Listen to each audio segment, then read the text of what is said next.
obviously we've talked a lot about what's going on a national level. I want to focus on what's happening in my local area. Now, over the last few weeks, we have had various bits of literature posted through the door. And the first one that we got really was from our Labour candidate, who is a lady called Hannah O'Neill. Now, I've actually spoken to Hannah because she came to where I work.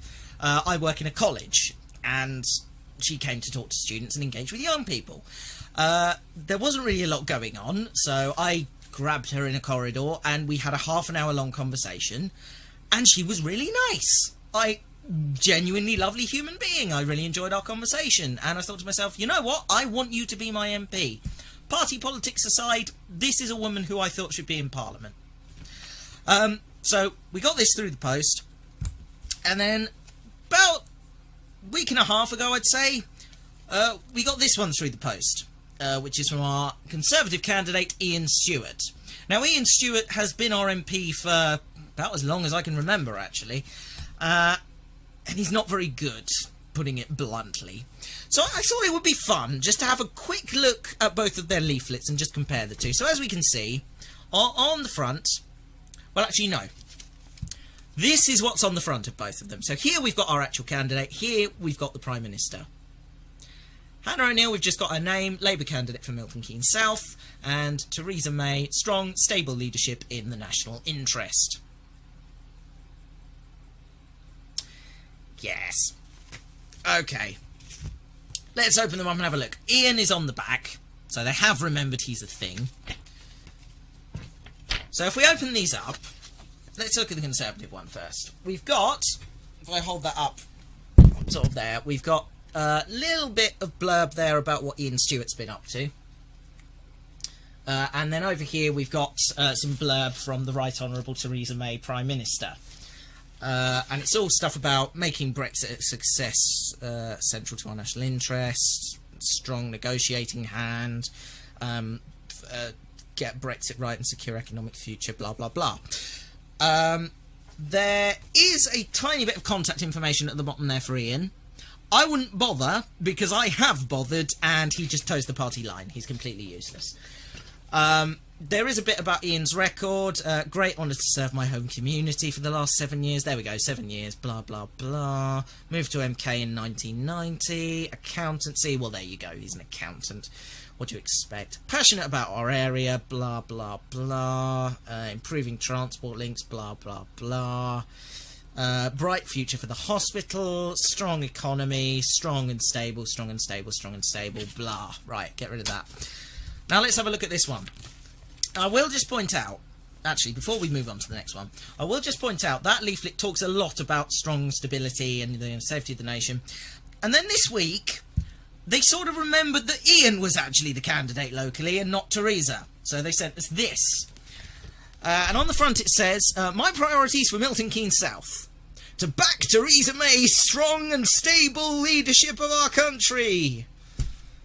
Support MK's successes in economic growth and job creation. Continue to campaign for investment in our roads and railways. Okay, I'm with him on that one. A proven track record of action, not words. No, you don't do either, Ian. You've been our MP for 7 years. I've not seen you do either. Get rid of that. Right. I'm going to be quite critical here because I want to seem at least slightly impartial.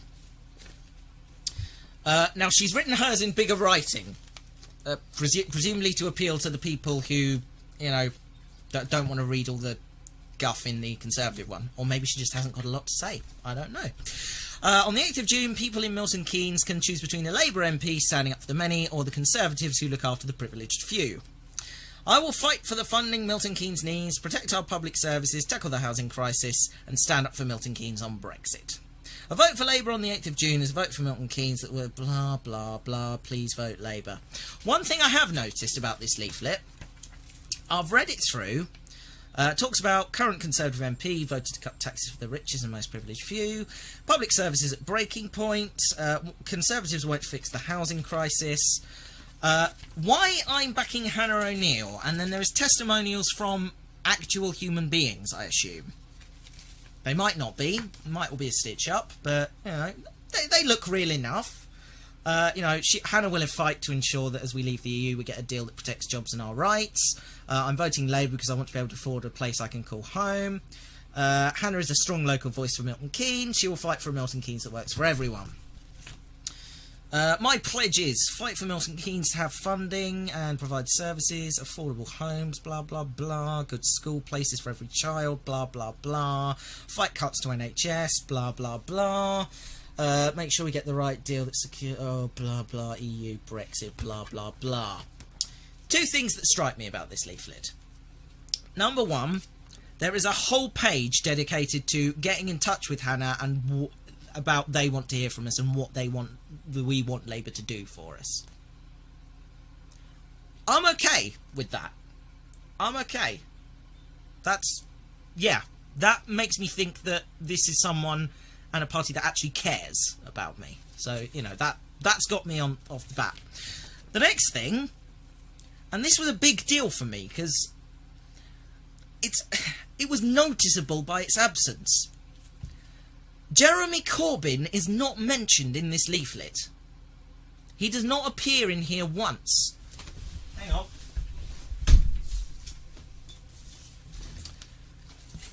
Comparison again. Strong and stable leadership. This is what I want to do for you locally. Strong and stable leadership. Here's what I want to do for you locally. Now, I was genuinely quite shocked because Jeremy Corbyn has been a big part of the Labour Party's popularity at the moment.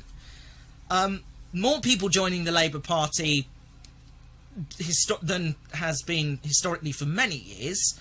And they're in the news. It's not like Ed Miliband. They're not a joke anymore. Suddenly, people are actually frightened of the Labour Party again. That's not happened in a very long time. And yet, the man who's made all that happen is not mentioned. Now, that could be for one of two reasons. One, it could be they don't want to draw attention to Jeremy Corbyn because they're worried it will put people off. Or, it could be they're focusing on it from the point of view of this is what we want to do for you locally. This is not about getting us into power. This is about you getting me as your local MP and what I will do for you in Parliament.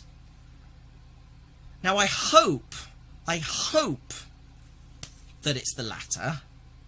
I fear that it's the former.